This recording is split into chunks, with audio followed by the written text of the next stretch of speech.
Thank you. Ladies and gentlemen, a warm welcome and thank you very much for being with us today. I am Anne Michaud, Associate Dean for Pedagogy at HEC Paris. And on behalf of the board, I am very happy to introduce this webinar today. We invited Hélène Musicas, Associate Professor Education Track at HEC Paris, to talk about a methodology to solve complex business problems with unstated answers in a VUCA world. So warm welcome to you as well, Hélène, and thank you very much for accepting the invitation to speak in this webinar. The format today is slightly different, and thank you as well for proposing this new approach in our webinar series. I know you will talk about it further, so I leave the floor to you. Thank you. Okay, so thank you very much, Anne. So, a methodology to solve complex business problems with untested answers in a volatile, uncertain, complex, or as sometimes is called VUCA world. You might think actually the promise of this long title of my speech today is overly optimistic. And so what I'm going to try is really to say no and prove you and today that it's possible, because I'm a true believer in human nature and intelligence. So it's a real pleasure to be here with you today. What I'm going to present is a collective initiative, and I will be working with my dear colleague Laura. She's a project manager at HEC Executive Education Custom Programs. And there's another colleague that has been involved. Her name is Catherine Tano. Unfortunately, she cannot join today. However, she will be in our minds. She's a professor of leadership at HEC, and she's the global board director at ICF, which is the largest coaching federation worldwide. So what we're going to expose truly is a mix of perspectives from strategy and leadership. In the past few years, we've helped at HEC our participants in various executive education programs approach their big and smaller business problem in, I would say, a renewed way. And we have observed that the approach we've developed through a trial and error type of approach has helped them gain time, also has surprised them in the fact that they came up with more creative answers than they initially expected. And they simply enjoy themselves, much more throughout the problem-solving process. So what I'm going to share with you is really a summary of this approach, which is still, I would say, in the making. We could call it a methodology, even though I'm not so much in love with the term. And I'm going to talk about a few examples. And as you've already discovered, I will be accompanied by Laura as a visual facilitator. So I think that every single business speech today could start by a long introduction about how the world is changing, how uncertain it is, and so on. And this actually would hold true before, during, and after the COVID. So I'm going to actually skip this part because you can hear about it every single day, I would say every single minute in the media. And the only thing I want to say is because of this environment, companies and executives in companies are really faced with complex, weak, difficult problems that haven't yet an answer that has been proven and you can rely upon.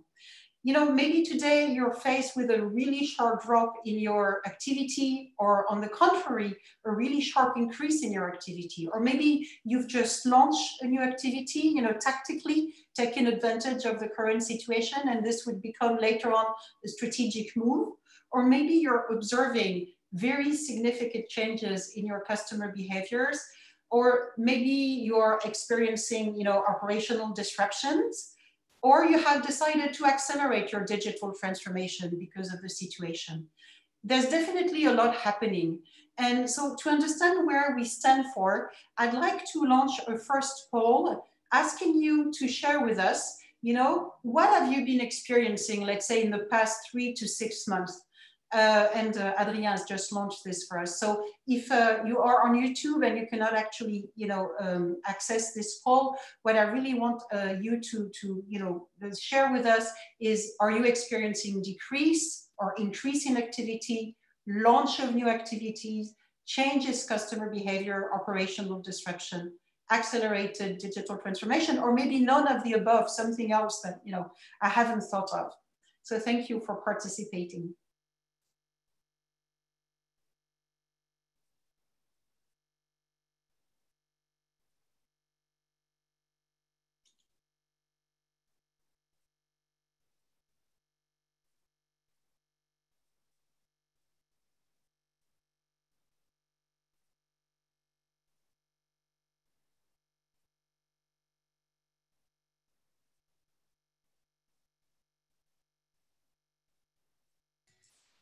So we have passed the 80% mark. I think I'll end the poll. Okay, so thank you very much, Adrien. So what we see is that, in majority, you're talking about decreases of inactivity and also accelerated digital transformation. Some people say actually the virus is actually the best, chief digital officer that we have ever encountered to actually accelerate this change. So there is definitely, I would say, a lot on your plate. And I think this makes the topic of today, relevant because of all these things happening. So the first thing I'd like to say is that this approach that we're going to share with you is versatile. Whether you're in front, of a customer-facing business problem, like, I don't know, launching a new product or reorganizing along business verticals to serve better your customers, or you're in front of a more internal problem, such as maybe reskilling your staff for the new future, or making employees proud of your company, we believe our approach can be useful. It's for large companies and it's for smaller companies. It's for profit organizations and it's for non-for-profit organization, whatever the industry. This approach is really for all. You can, use it in a very short time frame. You can use it in a longer time frame. You can involve, top executive, middle management, frontline employees. Everybody, in fact, can understand it and practice it. So it's really one of its characteristics, very adaptable, very versatile. So have we invented anything? I would say no, we haven't truly invented. We've been inspired by many methodologies that have developed over the past decades. And have, accumulated, I would say, over the years. And what we have done is we've done our own recipe, our own cocktail, if you wish.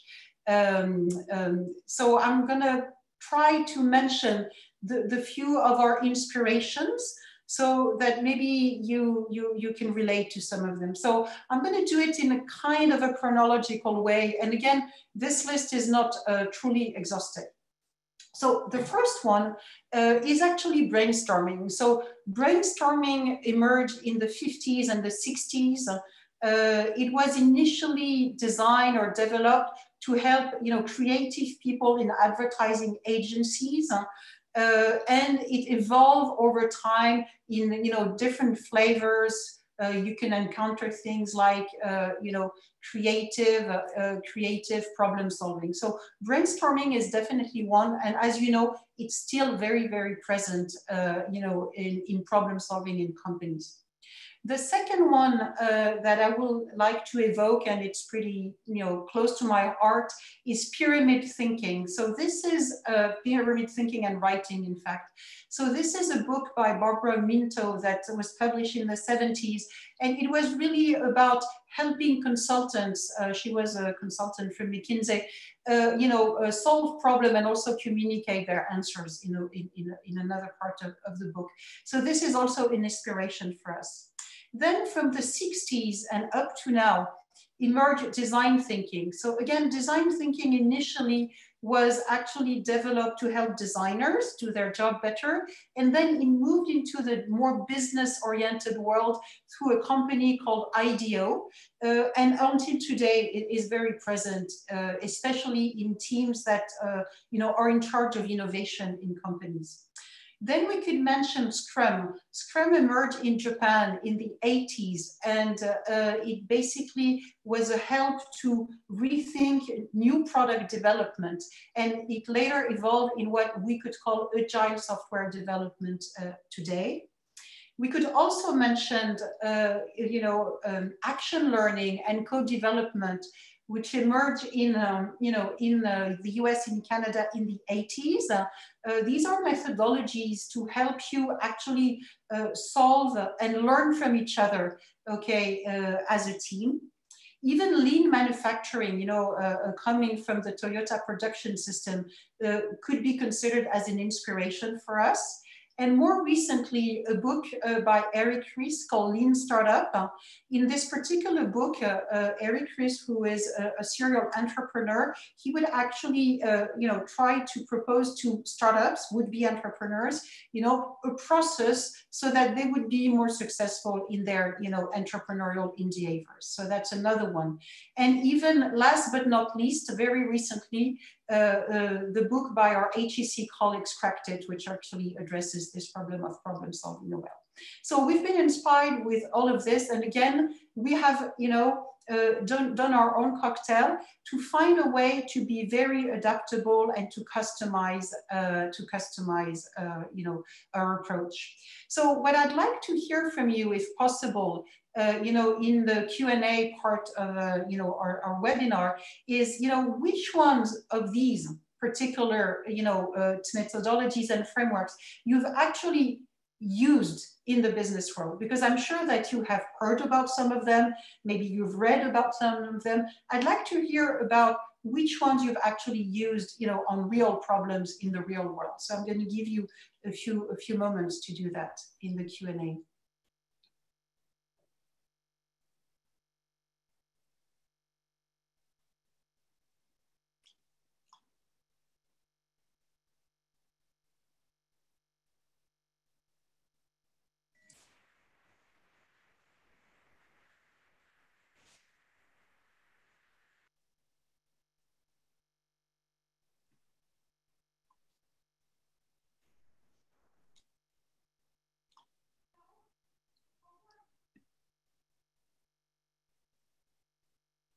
Okay, so thank you for those first answers that I can see. So some of you are actually already very agile in using all of them, but I see that brainstorming is definitely, a big hit and is very, very present. And what is interesting is it's one of the oldest ones. So this is something that I have observed in business is actually, old tools still do the trick very often. So I would say is that being inspired by these methodologies, if you look at them carefully, you're going to find commonalities. You're going to find that, they overlap somewhat. They talk about the same thing, maybe sometimes with different vocabularies. And we really, truly want to get out of the jargon. We see people and we hear people using words such as sprint and pivoting and empathizing and personas. We want to try and move a bit away from the jargon. But if you actually boil down all these approaches, what we have retained is 4 core principles that we want to integrate in our own approach. And we want to build upon them. It really boils down to 4 of them. So I'm going to try to explain them to you. So the first one truly is that we want a human-centered approach.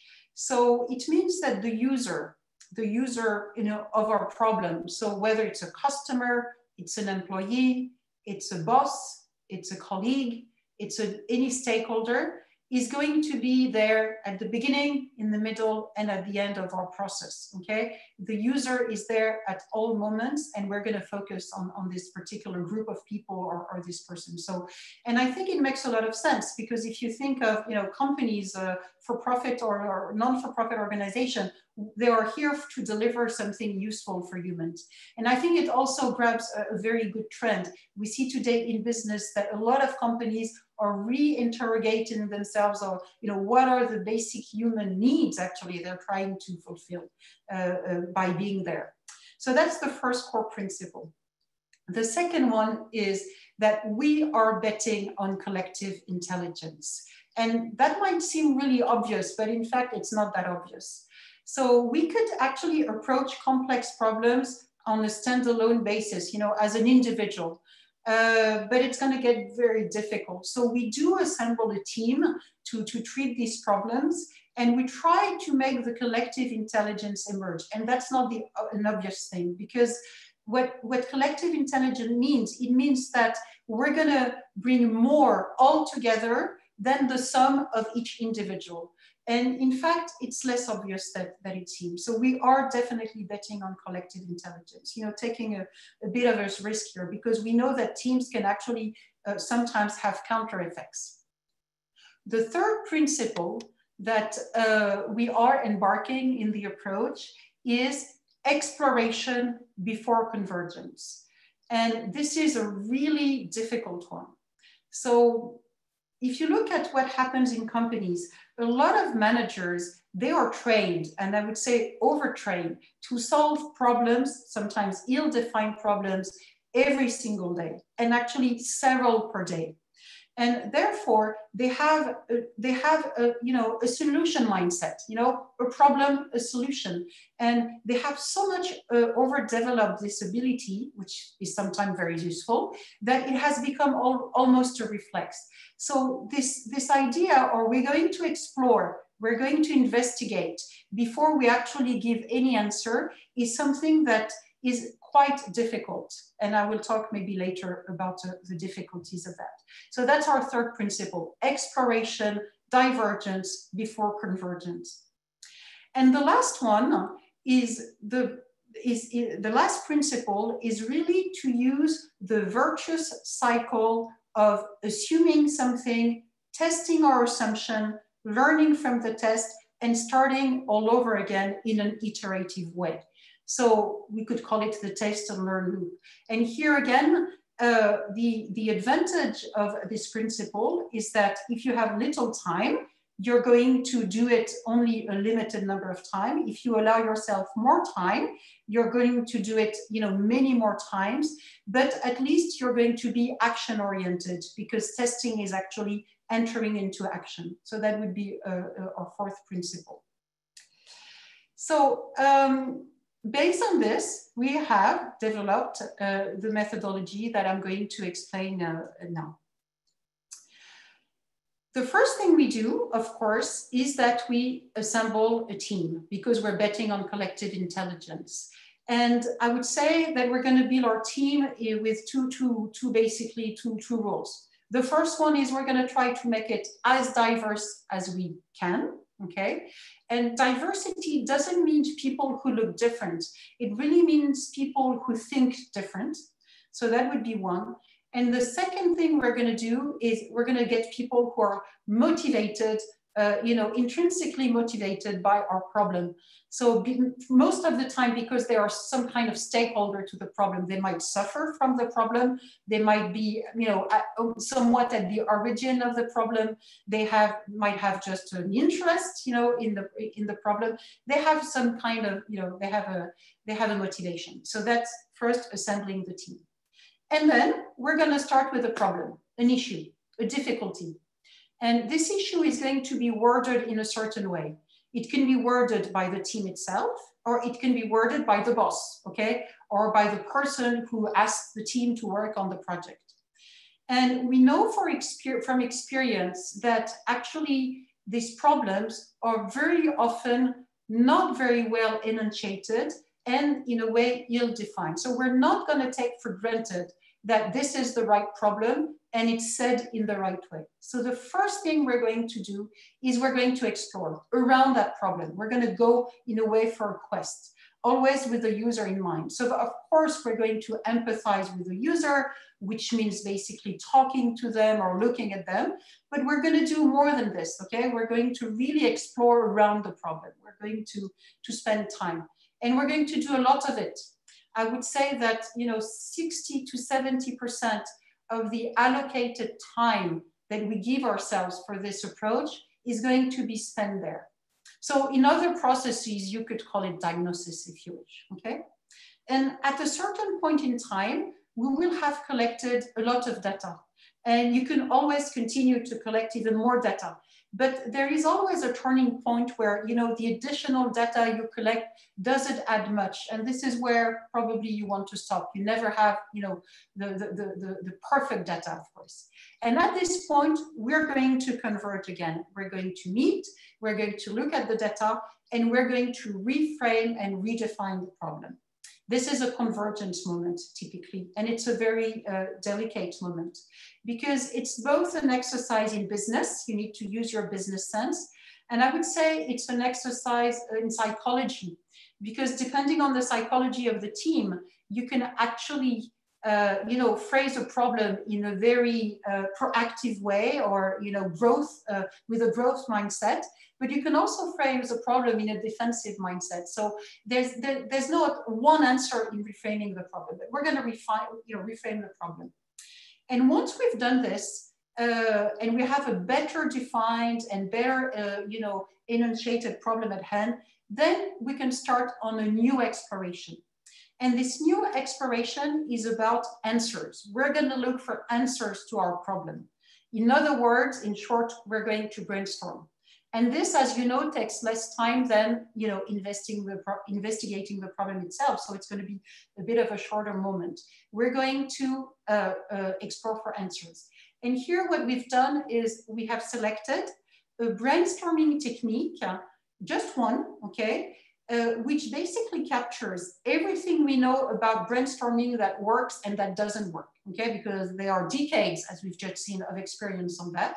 So just one that basically makes sure that we, benefit from everyone's point of view, and that we stretch the team so that they go beyond the usual 1 or 2, 3 ideas that we have in many brainstorming sessions. So we're going to explore for answers, and we're going to end up with a pile of answers.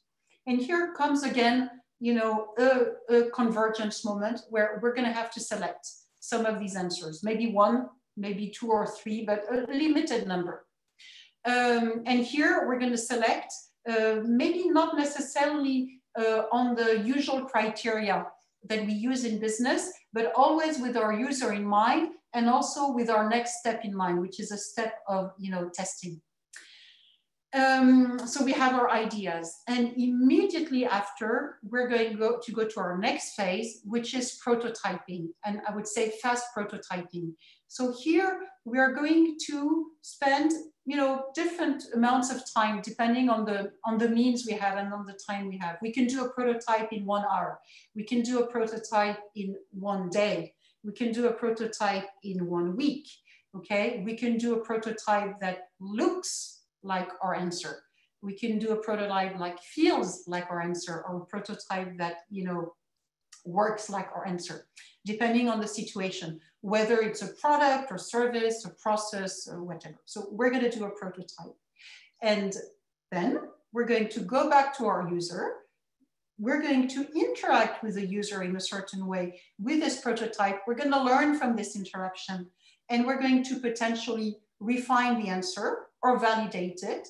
And maybe we're going to find out that we got the wrong problem and go back to the problem definition. So this is basically what we're doing. And the iteration at the end of the process, can be 1, 2, 3, 4. We can refine as much as we want. And at a certain point of time, we need to finish and we need to come up with one answer.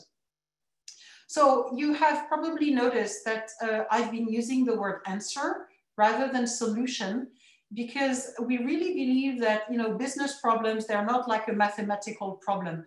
There's not just one good solution. There are many possible answers, and we know our answers are actually imperfect. So this is why we like to use the word answer. So you see, if you look at this, we're going to find the underlying core principles that I talked about. So first of all, the user centricity in the beginning, in the middle, at the end. Second, the collective intelligence. We're working as a team, even though we might separate at some point to do some certain task. Third, the exploration before the convergence. And lastly, the test and learn, iterative loop that we can do one or, more than one time. So that's basically what we're currently doing. So this being said, the other thing that we do that has actually proven really useful is that at each phase, I mentioned it a bit already, we have been selecting specific techniques that we teach to our participants to move along the process that are particularly fast to learn, particularly cheap to learn and to implement because they are fast, and that have this characteristic that you can use them during the problem-solving moment, but you can also use them under many other circumstances, in your business life. And also, during our approach, you can actually use them several times. For example, we use deep interviewing as a technique. We use deep interviewing when we are exploring the problem. We use deep interviewing when we are, showing our fast prototype to our users. We use user camera studies. We use, we teach basically, and we use sketching ideas, and we're trying to give you an illustration here today. We teach problem framing. We teach fast prototyping. We teach this technique that I mentioned about organizing an effective brainstorming. And you can imagine that, there are many circumstances apart from solving complex problems where you can use these techniques. So I'm gonna basically illustrate two of them that are particularly, I would say, dear to my heart. So the first one I'd like to talk about is deep interviewing. Deep interviewing has been around forever, and it's both a questioning and a listening technique. It's very dear to us because it's 20 minutes to explain it, a little bit of practice, definitely, and is super powerful in many ways. So whether you are in a consulting type of job, and this could be in a consultancy or in a company, or you are in a marketing job, or you're in any customer facing role, or maybe you're just in HR and you need to coach some of your employees in the company, it's absolutely essential to master the art of asking the right questions and also the art of listening to the answers.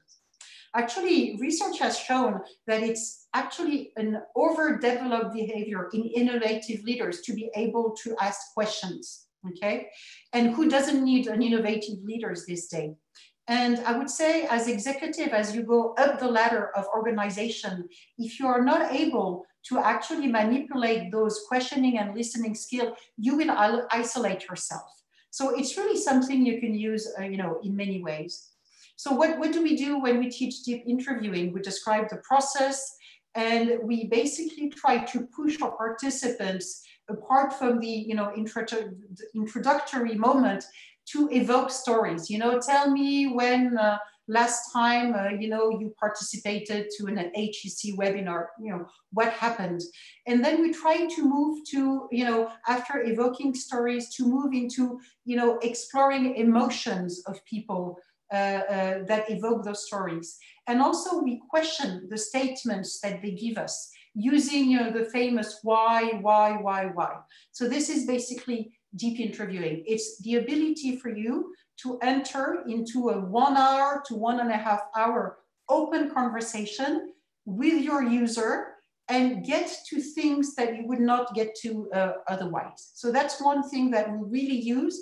And just for the anecdotes, I have a colleague who co-teaches with me sometimes innovation, and he's the head of innovation. He was until recently the head of innovation at the BBC, so the British Broadcasting Corporation, which is not particularly a very high organization, nor is it a very rich organization because it's basically state-owned.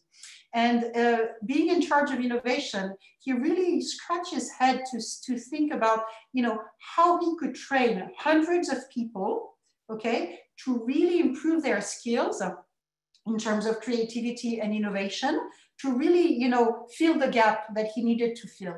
And what he actually did was to train all these people in deep interviewing. This is the quickest and the highest value teaching that he actually found. And so this is the reason why we are using it as well. The second one, and I think that we've tried to illustrate today that we teach, is sketching your ideas. So sketching is really good to help grasp complex problems. As you know, in the business world, we are suffering for a PowerPoint overload. But I would say PowerPoint per se is not bad. What is bad is the words that you write on the PowerPoint. So what is really making you suffer usually is, you know, the wall of words, the walls of words, you know, the wall of words that you try to present to other people and they're already somewhere else because they read actually faster than you say. So if you want to discuss, for example, with your users, you know, complex problems or, you know, answers or, you know, storyboards, actually being able to sketch your ideas is really ideal. And, you know, Laura, she can teach this to you in 15 minutes, you know, with a triangle, a square, a circle, a line, you can do, you know, an extraordinary storyboard of a situation before and after, and that becomes your 1 hour, you know, fast prototype. So I think this is what we're trying to illustrate today with the way we are supporting my speech. And as you know, a lot of people are very visual, and I'm sure that today you're much more fascinated actually by what Laura is doing than what I'm actually saying. So this is actually just another example of you know, the techniques that we learn, that we teach, that are useful for this process, but they're useful in many other ways in life. So just to basically, you know, conclude on what I wanted to share with you today, let me mention a few, you know, situations we worked on recently. So let me give you a few examples. One company, we worked with one company on how to attract, it's a pretty traditional company, how to attract more millennials in this particular company. With another one, we tried to tackle, you know, a difficult topic, which is how can we all be sales? How can we all be sales reps, you know, in the company so we can actually fuel growth? In another one, we actually discussed how we can move from product to services. You know, this is a traditional product company. In another one, we asked, you know, participants try to solve the problem of how can you make, you know, successful local initiatives, innovation spread into a large multinational so you can actually truly benefit from growth. Another one was, you know, how can you boost entrepreneurship everywhere in the company? These are the, you know, recent examples of things we've been doing. So maybe what would be interesting to hear from you now that you know a little bit more about what you've been doing is maybe to share with us one or two, you know, business problems that come to your mind that you think you'd like to, you know, tackle in this way that I've just described. So I'll let you, you know, go to the Q&A and potentially share with us some of your ideas on that.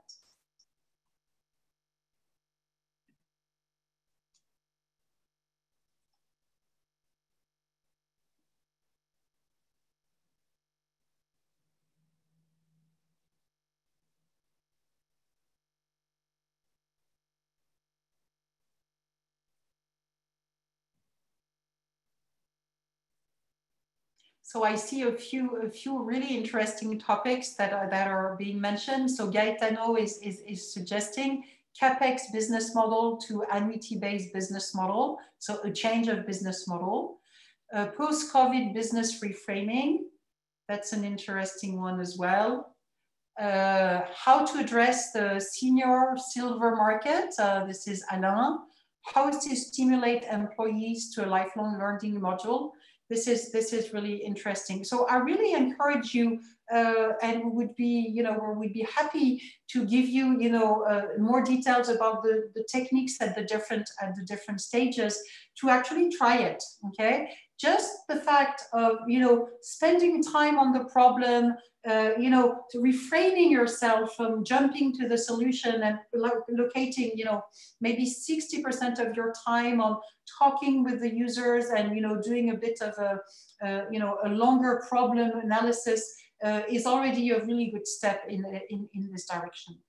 So I think that, in fact, I'm kind of finished with what I wanted to share with you today. So what I'm going to do is Laura is going to reproject you know, the approach. As you've seen, we haven't really found a name for it so far. it will maybe come a bit later. And I would be happy to answer questions that Anne is going to share with me. So Laura, if you want to, show the overall situation that we've described, or approach that we've described, and I'm going to take a few questions if hopefully there are some. Yes, there are some. Thank you very much, Hélène, for this presentation. So, in fact, there are questions of different kinds, but I will start with the ones on the how to. And there's one from Luca, which I think is very interesting, because we often face this as a result of some brainstorming. He says, what is the answer? What if the answer is not in line with what you, with the problem really, and what you expected as an answer? And then he's asking, how do you manage that? Do you restart the process? Do you give some guidelines further? How do you answer to that? Okay, so I think, yes, there are two, I would say, if I understand well the question, there are two aspects to this. First of all, sometimes the teams have actually decided to work on a particular problem, on their own, just because they've been given, I would say, the empowerment or the authorization from management. So in that sense, there's not, a high-level person somewhere who's actually expecting, a certain answer. So in that case, it's easier, okay, to overcome. If actually, the whole process leads to answers that could actually feel a bit more limited, less ambitious than, actually expected. I think this is actually a mindset. I mean, you can only embark in a company with such approaches, and actually commissioning a team, if you wish, to work on that, if you don't have the answer. Okay, if you have the answer, no need, just defend your answer. Okay, so as we said, it's really for problems where there is not a validated answer yet. So if you're a bit disappointed with the answer that comes from the brainstorming, the first thing you can do is test it. Okay, so maybe it will help you be convinced. The other thing is, because we are doing brainstorming and we're actually stretching the teams, potentially we're going to get more creative answers, different from the ones that were actually expected. Because if you think of what happens in companies, very often what you actually choose between 1, 2, and 3. That's basically what happens. Here we choose among a much larger number. So I'm not sure I completely answered the questions, but it's basically the idea is you have a team that is empowered, has a mandate, if you wish, to try to come up with an answer. If as a boss, let's imagine you're not fully satisfied with the one answer they select and they want to try, let them try it and see what happens. And otherwise, you still have a pile of other answers that you can try for. This is why also I have not been very specific about the number of answers you're actually going to test. It could be only one, but it could be 1, 2, 3, 4, 5. Okay, as we are able to do fast prototyping, which is basically fast and cheap, it allows you to be a bit less selective in the beginning, to give more room to to experimentation. So this is how I would try to answer this question. Now we could also elaborate a bit if there is a question on what are the criteria for selection? How do you when you come up with a certain number of answers, how do you select them? But maybe that would be another question.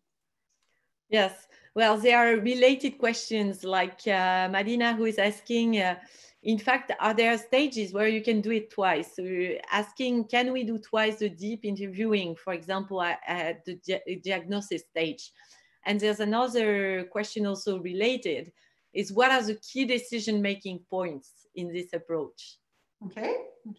So can you do things twice? Yes, you can do things twice. So for example, you could interview a user in the very beginning of the process just to understand better your problem, okay? And you could go back and interview again this user when you are actually putting in face of, in front of this user, your prototype. So basically the idea you want to test. So definitely you can do, several times deep interviewing. potentially using the same user, the same group of people or the same people. So that's the first thing. So where are the key decision points? The first decision points are, who you are going to interview at the very beginning when you're going to explore your problem, what research in a way you're going to do. So that's a moment where you need to decide, how many people, how much time we're going to allocate to this, how deep are we going to go into the topic. That's one. Of course, the other one is when you decide to reframe your problem, okay? When we have this convergence moment where we're going to reframe and redefine the problem. Again, redefining a problem is actually, there's not one answer, okay? It's a team decision to reframe the problem in a certain way. And, having done the experiment many, many times, different teams having the same exact data can come up with different redefinitions of the problem. So that's also a key decision point. There's always a risk, in business life that you're not working on the right problem, okay? So this is a key decision point. Then, of course, there is the selection criteria of your answers, the one you're going to test. But I would say this one is less important in a way, because if you got it wrong, because you have a whole pile of ideas and you know how to test them fast, you can go back to your list and try a few more. So yes, you have to select a few. You want to be not that stringent in your selection in the beginning, but you can still go back. So this decision here in selecting the ideas you're going to test is a bit less not as major, I would say. And finally, you need to stop at some point and you need to make the decision that this is eventually our answer, and let's go for it. Okay, let's implement it, because so far we've actually implemented nothing. And this is something I would like to add. There's actually a sixth phase that I did not disclose, which is the beginning of making it happen. And the beginning of making something happen in a company starts by convincing others that it has some interest. And the good news is, because you've done the testing before, because you've done all these exploration before, you should be super well equipped to actually convince your peers or your boss or your other stakeholders that actually this is worth implementing. Thank you, Hélène. In fact, there is one question from Pavan, which is a question that I think a lot of people might be interested in. Is asking, how may we use your techniques for remote management during COVID? So I think indeed those techniques, we know them like face-to-face, when we can actually interact with teams in real life. Any experience in doing it remotely? And if yes, what are the key success factors, obviously, to manage this kind of techniques? Okay, so thank you for that. So it's slightly early. What I have to say is, as you know, HEC has transformed a lot of its programs online. So we're right in the middle of implementing this with one company remotely, even though we initially expected to do it face to face. So it's a little bit early for me to share results with you. But what I would say is, as you've seen, it's a pretty low tech approach. So I think that, right now with this particular company, we're in the phase of exploring the problem. So what are we doing? Instead of meeting people, we're talking to them over Zoom or whatever other tool to actually interview them. So we are not so constrained in terms of the exploration. We are reading documents, we are talking to experts. Actually, I would say that having experts and users available to us to do this first exploration of our problem is slightly easier in the current circumstances than it usually is, because some people have more time, okay?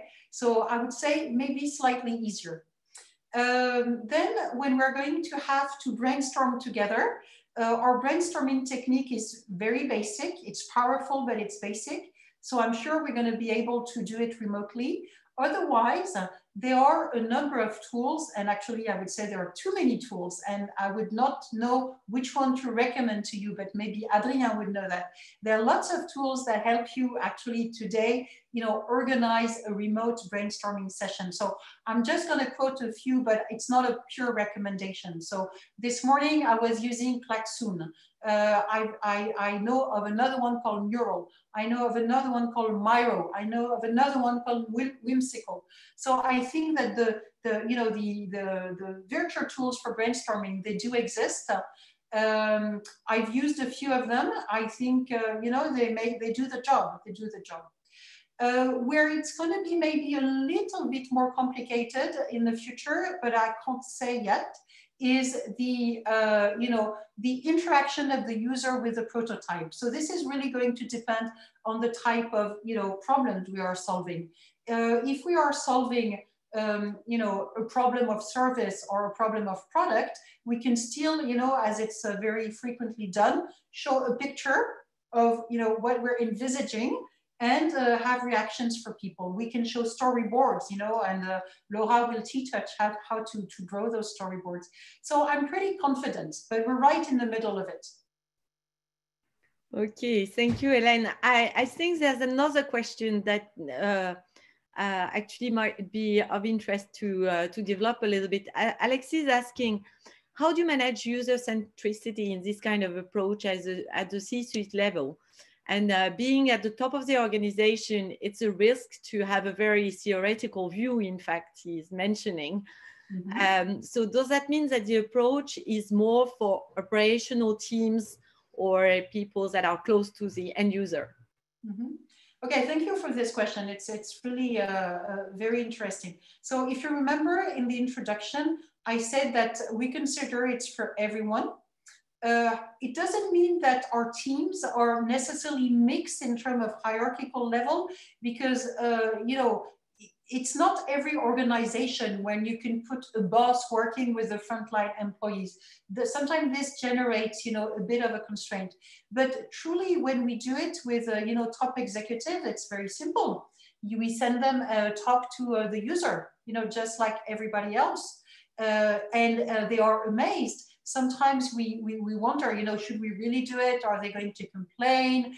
And every time it's actually a discovery for them to talk to, whether it's consumers or their business clients. So I don't think that your level in the company, determines actually the type of exploration you can do. I think it's an excellent thing for a top executive to go from time to time, talk with users.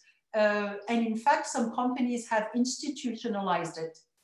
So I would do the same with the top executives. Great, thank you. Another question from Bogdan actually on managing disagreements. So what do you do if there is disagreement within the team? Should there be somebody more of power to step in and sort of give directions, or how do you manage a team with disagreement? And thank you, Bogdan, for your active participation in all webinars.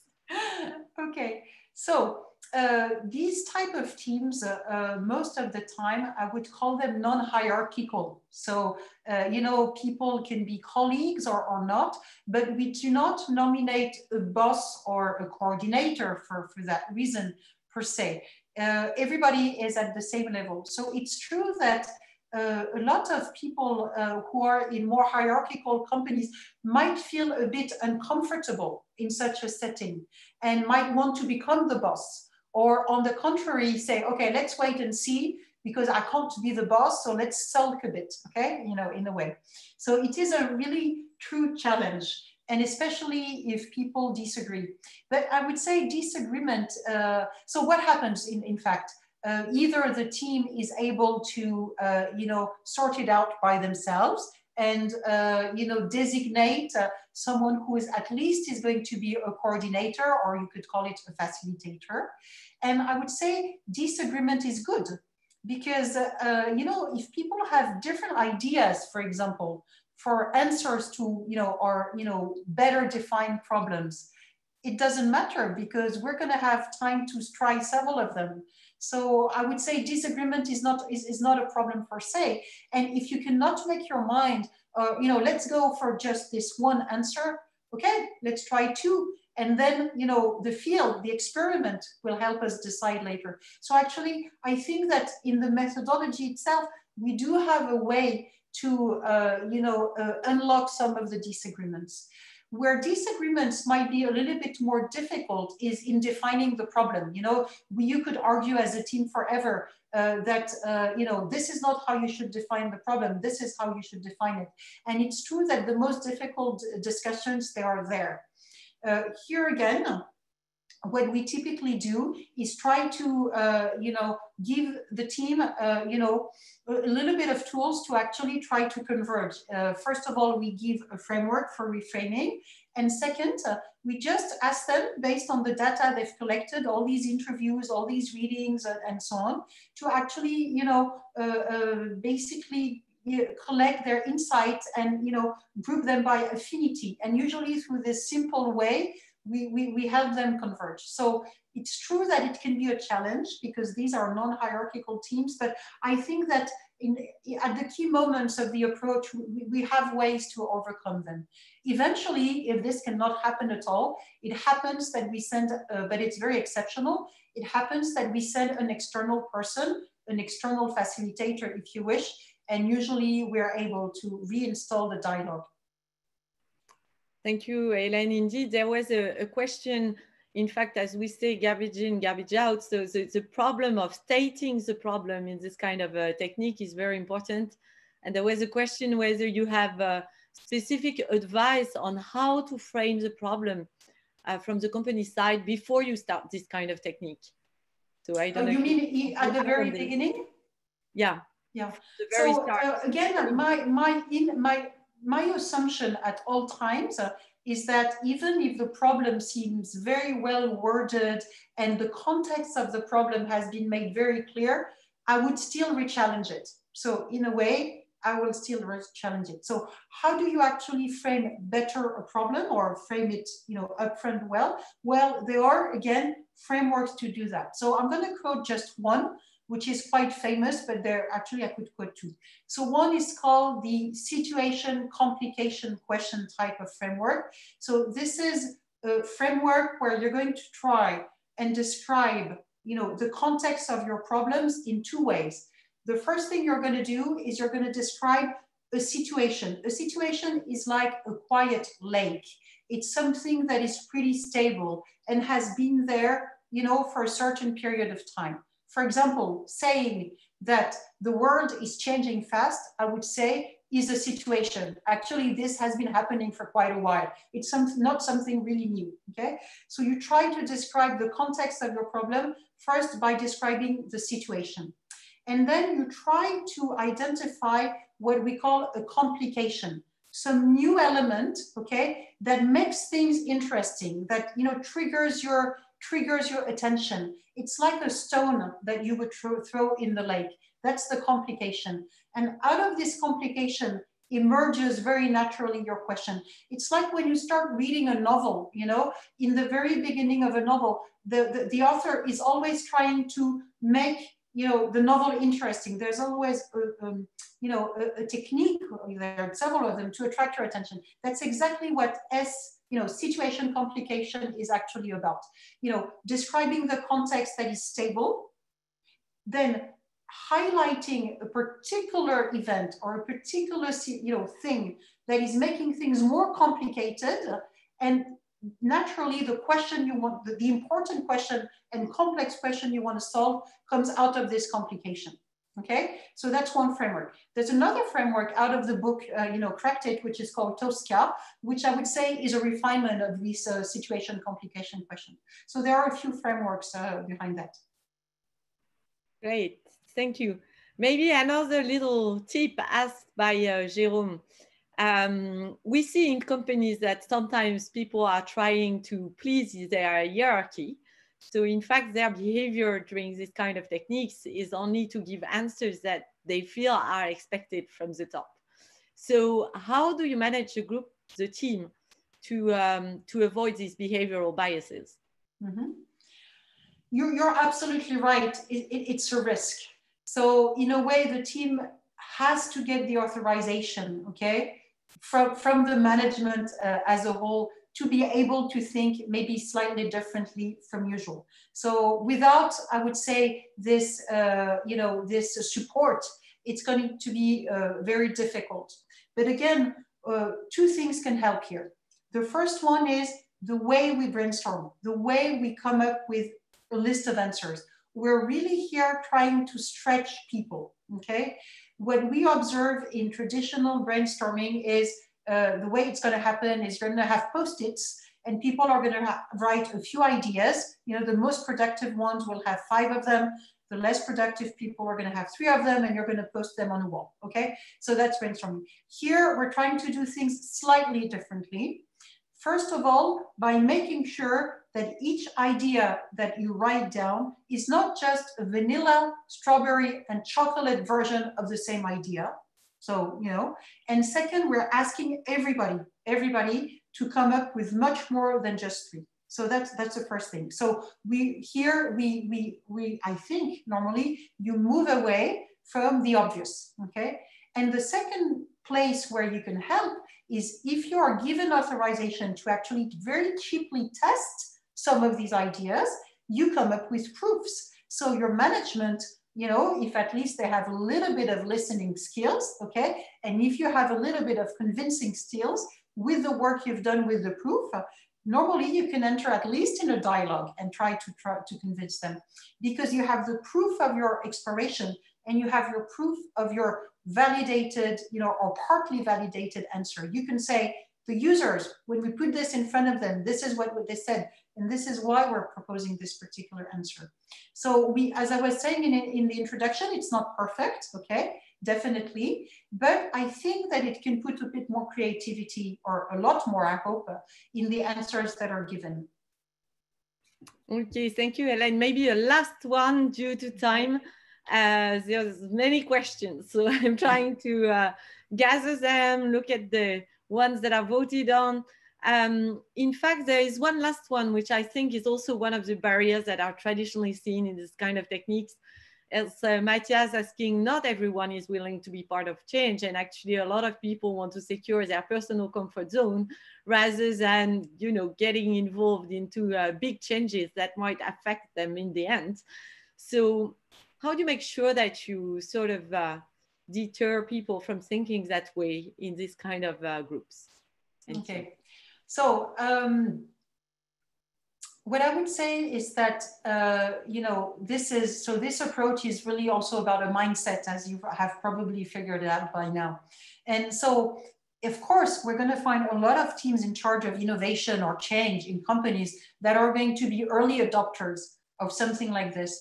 But really our message here today is this can work anywhere, okay? This can work in the tax department, this will work in the treasury department, this can work in accounting, this can work, you know, in a call center on the field. This is really our ambition, okay? That this type of approach and mindset is actually used everywhere. And this is why we want to teach it, so that it can diffuse in companies.